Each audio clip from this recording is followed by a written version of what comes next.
Esther 9. Now in the 12th month, that is the month Adar, on the 13th day of the same, when the king's commandment and his decree drew near, to be put in execution in the day that the enemies of the Jews hoped to have power over them, though it was turned to the contrary, that the Jews had rule over them that hated them. The Jews gathered themselves together in their cities throughout all the provinces of the king Ahasuerus, to lay hand on such as sought their hurt, and no man could withstand them, for the fear of them fell upon the people. And all the rulers of the provinces, and the lieutenants, and the deputies, and officers of the king helped the Jews, because the fear of Mordecai fell upon them. For Mordecai was great in the king's house, and his fame went out throughout all the provinces. For this man Mordecai waxed greater and greater. Thus the Jews smote all their enemies with the stroke of the sword, and slaughter and destruction, and did what they would unto those that hated them. And in Shushan the palace the Jews slew and destroyed 500 men. And Parshandatha, Dalphon, Aspatha, and Poratha, Adalia, Aridatha, Parmashta, and Arasai, Aradai, Vahazatha, the 10 sons of Haman, the son of Hamadatha, the enemy of the Jews, they slew, but on the spoil they laid not their hand. On that day the number of those that were slain in Shushan the palace was brought before the king.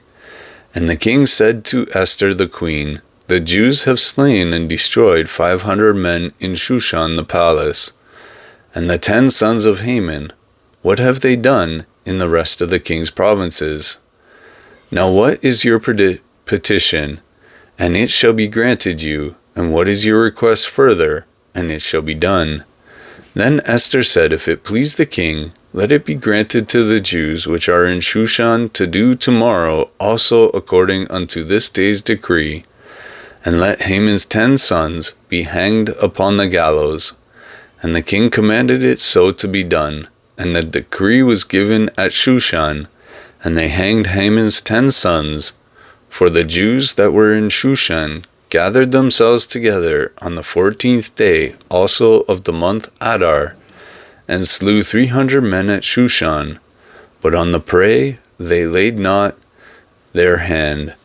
But the other Jews that were in the king's provinces gathered themselves together, and stood for their lives, and had rest from their enemies, and slew of their foes 75,000, but they laid not their hands on the prey.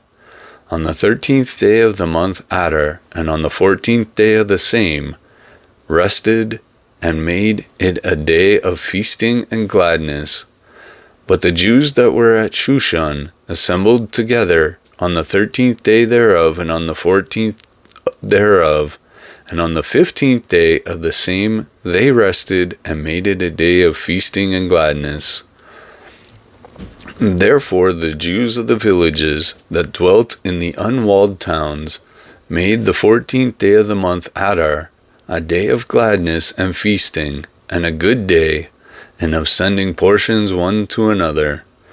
And Mordecai wrote these things, and sent letters unto all the Jews that were in all the provinces of the king Ahasuerus, both near and far, to establish this among them, that they should keep the 14th day of the month Adar, and the 15th day of the same, yearly, as the days wherein the Jews rested from their enemies, and the month which was turned unto them from sorrow to joy, and from mourning into a good day, that they should make them days of feasting and joy, and of sending portions one to another, and gifts to the poor.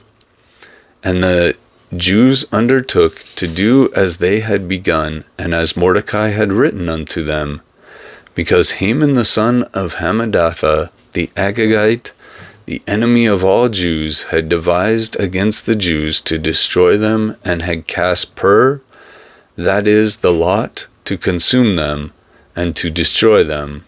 But when Esther came before the king, he commanded by letters that his wicked device, which he devised against the Jews, should return upon his own head, and that he and his sons should be hanged on the gallows. Wherefore they called this day Purim, after the name of Pur. Therefore, for all the words of this letter, and of that which they had seen concerning this matter, and which had come unto them, the Jews ordained and took upon them, and upon their seed, and upon all such as joined themselves unto them, so as it should not fail that they would keep these 2 days, according to their writing, and according to their appointed time, every year, and that these days should be remembered and kept throughout every generation, every family, every province, and every city, and that these days of Purim should not fail from among the Jews, nor the memorial of them perish from their seed. Then Esther the queen, the daughter of Abihail, and Mordecai the Jew, wrote with all authority to confirm this second letter of Purim.